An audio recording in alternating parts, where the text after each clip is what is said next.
நீங்க ஒரு நிமிடம் கற்பனை செய்து பாருங்க. உங்க கையில ஒரு பழம் கொடுக்கப்படுது. பார்ப்பதற்கு மிக அழகா இருக்கு. ஆனா அந்த பழத்திற்கு சற்றும் தோல் இல்ல. உள்ளே கடித்து சாப்பிடும்போது எந்த விதமான விதையும் இல்ல. ம் கேக்கும் போதே ரொம்ப வித்தியாசமா இருக்கே. ஆமா, அது மட்டும் இல்ல. எவ்வளவு நாட்கள் வெளியே வச்சிருந்தாலும் அது ஒருபோதும் அழுகவே அழுகாது. பற்களில் மாட்டிக்கொள்ளும் நார்கள் இல்ல. கொஞ்சம் கூட புளிப்போ காய்த்தன்மையோ இல்ல. அப்படி ஒரு பழத்தை உங்களால் கற்பனை செய்ய முடியுதா? கண்டிப்பா கஷ்டம்தான். ஏன்னா நிஜ வாழ்க்கையில நம்ம கடைகள்ல வாங்கும் பழங்கள் எல்லாமே ஏதோ ஒரு வகையில நமக்கு சிறு ஏமாற்றத்தை தரக்கூடியவை தான் இல்லையா? உண்மைதான். விலை உயர்ந்த மாம்பழத்தை ஆசையா வாங்கி அறுத்து பார்த்தா உள்ள பெரிய கொட்டை இருக்கும். இல்லனா புளிக்கும். ஒரு 2 நாள் விட்டு அழுகிடும். ஆனா எந்த குறையுமே இல்லாத ஒரு முழுமையான பிரத்யேகமான ஒரு பழத்தை பற்றி தான் நமது இன்றைய இந்த ஆழமான தேடல்னு நாம் அலச போறோம். ரொம்ப சுவாரஸ்யமான ஒரு தேடலா இது இருக்க போகுது. கண்டிப்பா. இது வள்ளலார் அருளிய அருள் விளக்க மாலையில உள்ள 41வது பாடலை மையப்படுத்திய ஒரு பயணம். இந்த பாடலுக்குள்ள நாம போகலாம். போலாம். அதாவது உலகியல் சார்ந்த ஒரு எளிய பொருளை நாம தினமும் சாப்பிடுற ஒரு பழத்தை வச்சுக்கிட்டு மனித மனத்தின் மிக உயர்ந்த தத்துவ நிலையை விளக்க முடியும் என்பதற்கு இந்த பாடல் ஒரு மிகச்சிறந்த உதாரணம். சாதாரணமா ஒரு பொருளை பத்தி வர்ணிக்கணும்னா அதுல என்னென்ன இருக்கு, அதோட நிறம் என்ன, சுவை என்ன அப்படின்னு சொல்றதுதான் வழக்கம். ஆனா வள்ளலார் இங்கு ஒரு வித்தியாசமான உத்தியை கையாளுகிறார். ஆமா, அந்த உத்தி என்னன்னா அந்த பழத்திற்கு என்னென்ன இல்லை என்ற ஒரு நீண்ட பட்டியலை ஒரு முதல்ல அடுக்க தொடங்குறார். அந்த பட்டியல் நிஜமாவே மிக நீளமானது. அவர் அந்த பழத்தின் பௌதீக தன்மைகளை ஒவ்வொன்றாக எப்படி மறுக்கிறார் அப்படிங்கறத பார்க்கும்போது எனக்கு ரொம்ப ஆச்சரியமா இருக்கு. ஆமா, வரிசையா சொல்றாரு. முதல்ல அந்த பழத்திற்கு திரை இல்லையாம். அதாவது எந்த மூடியோ அல்லது பள்ளமோ இல்ல. அடுத்ததாக அழிவு கிடையாது. இது எனக்கு ரொம்பவும் நெருக்கமான ஒரு விஷயம். நாம கடைகள்ல ஆசையா வாங்கும் ஆப்பிளோ வாழைப்பழமோ சில நாட்கள்லயே கெட்டு போயிடுது. ஆனா இந்த பழம் எக்காலத்திலும் கெட்டு போகாது. கரெக்ட். தொடர்ந்து அதுக்கு தோல் இல்லேங்கிறார். சினைப்புன்னு சொல்லப்படும் முளைக்கும் பருக்களோ அல்லது காய்த்தன்மையோ இல்ல. பனிப்பு எனப்படும் குளிர்ச்சியோ அல்லது நோய்த்தன்மையோ இல்ல. சிரிந்திடு கோது எனப்படும் படர்ந்த சக்கைகளோ வீணாகும் பகுதிகளோ இல்ல அப்படிங்கறதே அவர் சேர்த்துக்கிறார். ஆமா, அப்புறம் விரை எனப்படும் விதை கூட இல்லைங்கிறார். இதையெல்லாம் கேட்கும்போது ஒரு நிமிடம், இந்த வார்த்தைகளை நாம மேலோட்டமா கடந்து சென்று விட முடியாது. ஒவ்வொன்றும் மனிதனின் ஆழ் மனதில் இருக்கும் ஏதோ ஒரு பயத்தையோ அல்லது எரிச்சலையோ குறிக்குது. ஓ, அப்படி ஒரு உள்ளர்த்தம் இருக்கா? கண்டிப்பா.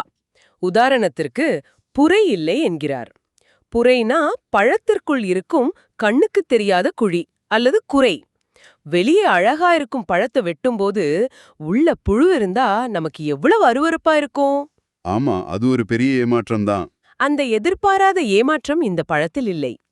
இறுதியாக பல்லடுக்குகளில் சிக்கிக்கொண்டு தொந்தரவு செய்யும் நார்குடை இதில் இல்லை என்று முடிக்கிறார். இதையெல்லாம் படிக்கும்போது எனக்கு ஒரு சிற்பியின் நினைவுதான் வருது. சிற்பியா? ரொம்ப சுவாரஸ்யமான ஒப்பீடா இருக்கே. எப்படி சொல்றீங்க? அதாவது ஒரு சிற்பி ஒரு பெரிய கரடுமுரடான பாறையிலிருந்து ஒரு அழகான சிலையை உருவாக்கும்போது அவர் புதிதா எந்த பொருளையும் அங்கு கொண்டு வந்து சேர்ப்பதில்லை. மாறாக தன் உளியால் தேவையற்ற பகுதிகளையெல்லாம் ஒவ்வொன்றா செதுக்கி எறிந்துவிட்டு உள்ளே ஏற்கனவே மறைந்திருக்கும் உண்மையான உருவத்தை வெளிக்கொண்டு வருவார் இல்லையா?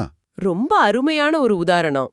அதுபோலவே வள்ளலாரும் ஒரு பழத்தின் பௌதிக தன்மைகளை, அதுல உள்ள குறைகளை எல்லாம் ஒவ்வொன்றாக தன் வார்த்தைகளால் செதுக்கி எறிந்து கொண்டே வருகிறார். ஆமா, அப்படியே செதுக்கி தள்ளுகிறார். ஆனா இங்குதான் எனக்கு ஒரு பெரிய சந்தேகம் வருது. ஒரு பாறையை செதுக்கினால் உள்ளே சிலை இருக்கும். ஆனா ஒரு பழத்துல அதோட தோல், சக்கை, விதை, நார், அதோட காய்த்தன்மை என அனைத்தையும் நீக்கிவிட்டால் கடைசியில் மிஞ்சுவது என்ன?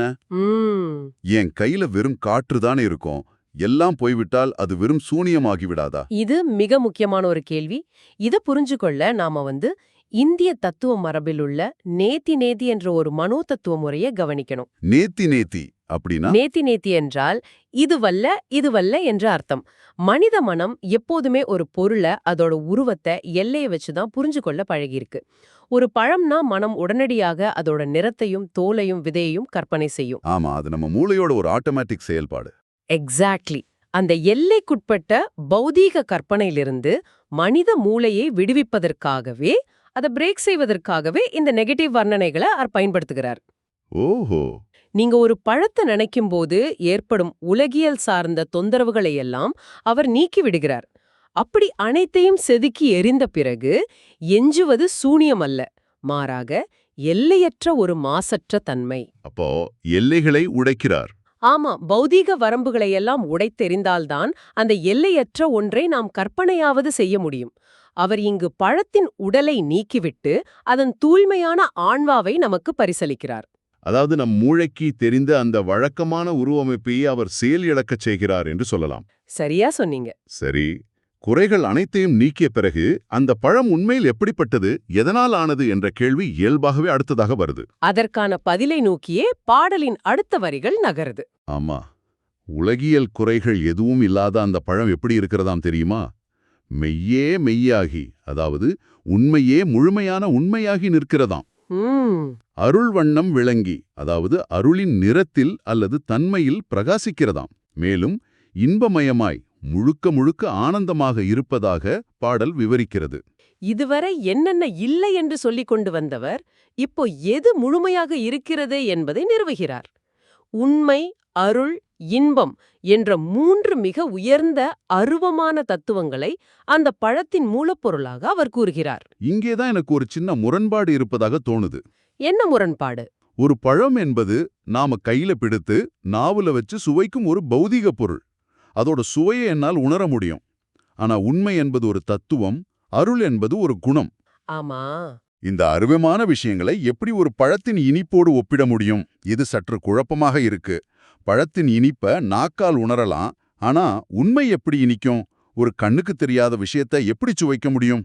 இது மேலோட்டமாக பார்க்கும்போது முரண்பாடு போல தெரியலாம். ஆனா உண்மையில இது பொருள்களின் எல்லையை கடந்து உணர்வு தளத்திற்குள் நுழையும் ஒரு அற்புத நிலை. உணர்வு தளம் கொஞ்சம் விளக்கமா சொல்ல முடியுமா? ஒரு சாதாரண மாம்பழத்தின் இனிப்பை எடுத்துக்கோங்க.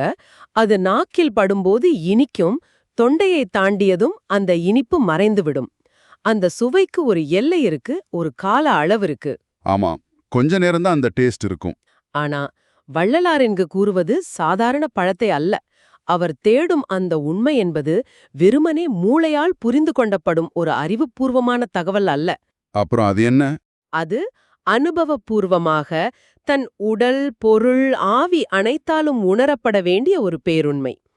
ஒரு மனிதன் அந்த எல்லையற்ற அருளை முழுமையாக உணரும்போது அவனுக்குள் ஏற்படும் அந்த ஆனந்தம் எந்த ஒரு உலகியல் பழமும் தர முடியாத அளவுக்கு தித்திப்பாக இருக்கும். அட, அந்த தத்துவமே ஒரு பழமாக மாறும்போது அதோட இனிப்பு ஒரு குறிப்பிட்ட நேரத்தோடு முடிந்து விடாமல் எல்லையற்ற இன்பமாக, அதாவது இன்பமயமாக நீடிக்கிறது. நம்முடைய பௌதீக புலன்களின் எல்லைகளை தாண்டி ஆன்மாவின் தளத்தில் அந்த பேரின்பத்தை நேரடியாக சுவைக்க முடியும் என்பதைத்தான் இந்த வரிகள் உணர்த்துகின்றன. ஒரு தத்துவத்தை அறிவாக மட்டும் பார்க்காமல் அதை ஒரு அனுபவமாக சுவையாக மாற்றும் விதம் மிக சிறப்பாக இருக்கு. சரி, இது ஒரு அருவமான எல்லையற்ற பழம் என்று தெரிந்துவிட்டது.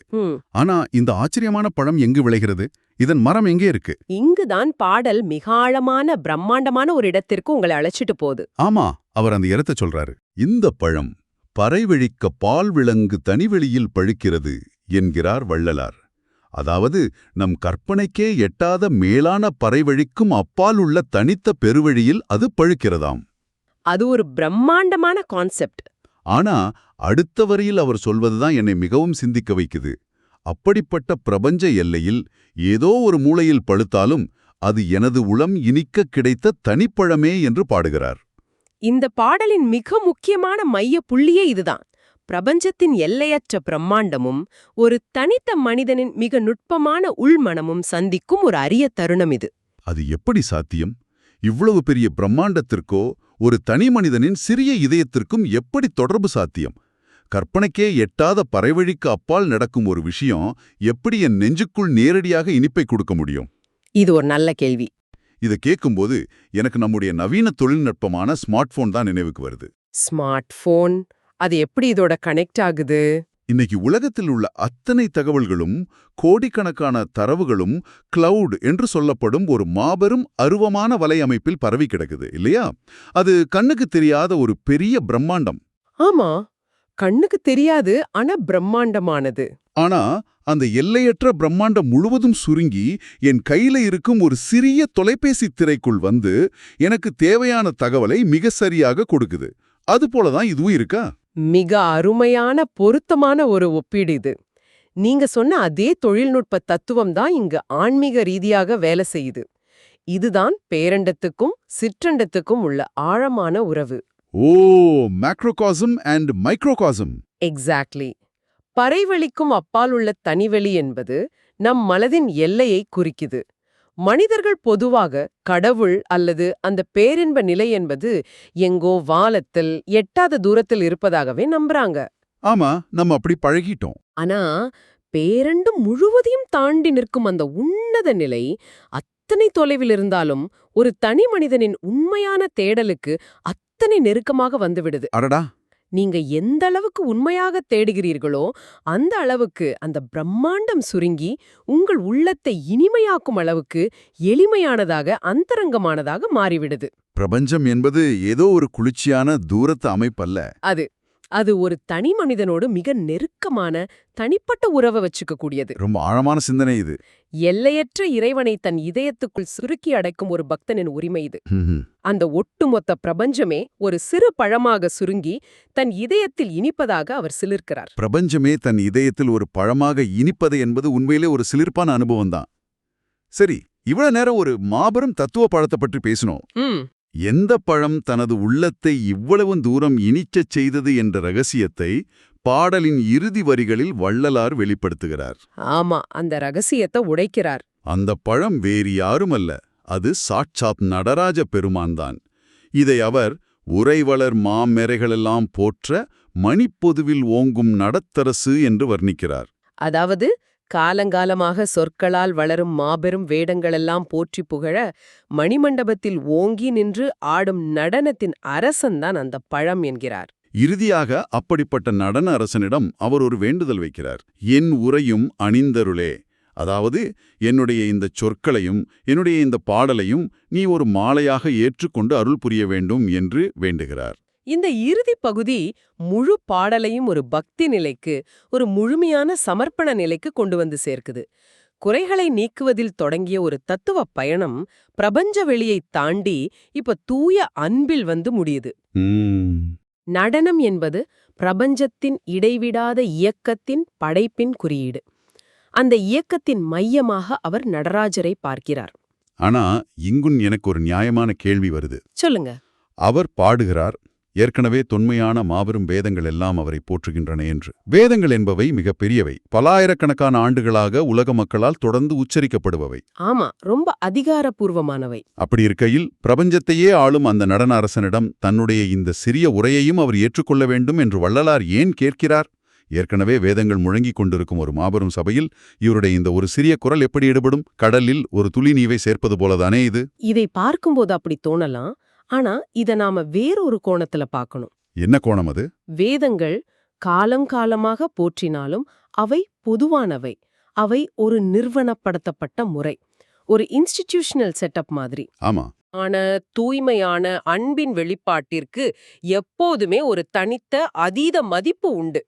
என் உரை என்று அவர் சொல்வது வெறும் இலக்கணச் சொற்கள் அல்ல, தன் ஆன்மாவின் நேரடி குரலை. ஓ, அந்தரங்கமான குரல். ஆமா, வேதங்கள் எவ்வளவு பிரம்மாண்டமாக இருந்தாலும் அவை ஒரு கூட்டத்தின் குரல். ஆனா இந்த பாடல் ஒரு தனி மனிதனின் மிக நெருக்கமான காதல் போன்றது.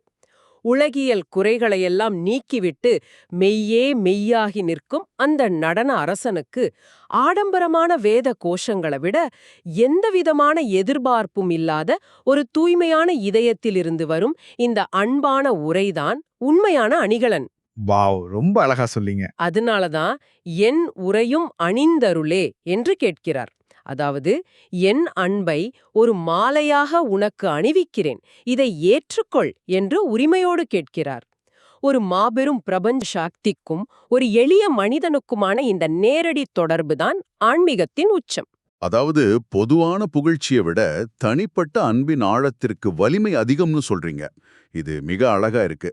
தோல், விதை, நார் என எந்த குறையும் இல்லாத ஒரு கற்பனை படத்தில் ஆரம்பித்து அது எப்படி பரவெளிக்கும் அப்பால் பழுக்கிறது என்று விரிவடைந்து ஆமா. அந்த பிரம்மாண்டம் ஒரு தனி மனிதனின் உள்ளத்தை எப்படி இனிக்கச் செய்கிறது என்று சுருங்கி முடிவில் மணிமண்டபத்தில் ஆடும் நடன அரசனிடம் அன்பாள் தஞ்சமடையும் இந்த பயணம் உண்மையிலே வியப்பளிக்குது. கண்டிப்பா. ஒரு சாதாரண படத்தின் உருவகத்திலிருந்து தொடங்கி நம்மை பிரபஞ்சத்தின் எல்லைக்கே அழைச்சிட்டு போய் மீண்டும் நம் இதயத்திற்குள்ளேயே கொண்டு வந்து நிறுத்திவிட்டார் வள்ளலார். இது வெறும் ஒரு கவிதை மட்டுமல்ல, வாழ்க்கையை நாம் அணுக வேண்டிய ஒரு மாபெரும் சூத்திரம். நாம தினமும் சந்திக்கும் பிரச்சனைகளில் உள்ள தோளையும் விதையையும் மட்டுமே பார்த்து சலிப்படையாமல் அதற்குள் இருக்கும் உண்மையான சாரத்தை தேட இது நமக்கு கற்றுக் கொடுக்குது. ரொம்ப சரியா சொன்னீங்க. இதை கேட்கும் உங்களுக்கு இந்த ஆழமான தேடல் நிச்சயமாக ஒரு புதிய திறப்பை கொடுத்திருக்கும் என்று நம்புறோம். நீங்க அளவுக்கு அதிகமான தகவல்களாலோ அல்லது அன்றாட வாழ்க்கையின் ஓயாந்த சிக்கல்களாலோ சோர்வடையும் போது வள்ளலாரின் இந்த மனோதத்துவ அணுகுமுறையை சற்று நினைவில் கொள்ளுங்க. உங்களைச் சுற்றியுள்ள விஷயங்களில் இருக்கும் தேவையற்ற தோள்களையும் முரண்பாடுகளாகிய நார்களையும் உரித்து எரிந்துவிட்டால் அதற்குள்ளே ஒளிந்திருக்கும் உண்மையான மாசற்ற இன்பம் உங்களுக்கும் கிடைக்கும். இறுதியாக உங்களுக்கு ஒரு சிறிய சிந்தனையை இங்கு விட்டுச் செல்றோம். ஆமா, ஒரு முக்கியமான கேள்வி. இந்த பாடலில் மிக உயர்ந்த, முழுமையான, உண்மையானது எவ்வித தோலும், அதாவது வெளிப்பூச்சும் இல்லாதது என்றும், எவ்வித விதையும், அதாவது மறைக்கப்பட்ட உள்நோக்கமும் இல்லாதது என்றும் வள்ளலார் கூறுகிறார்.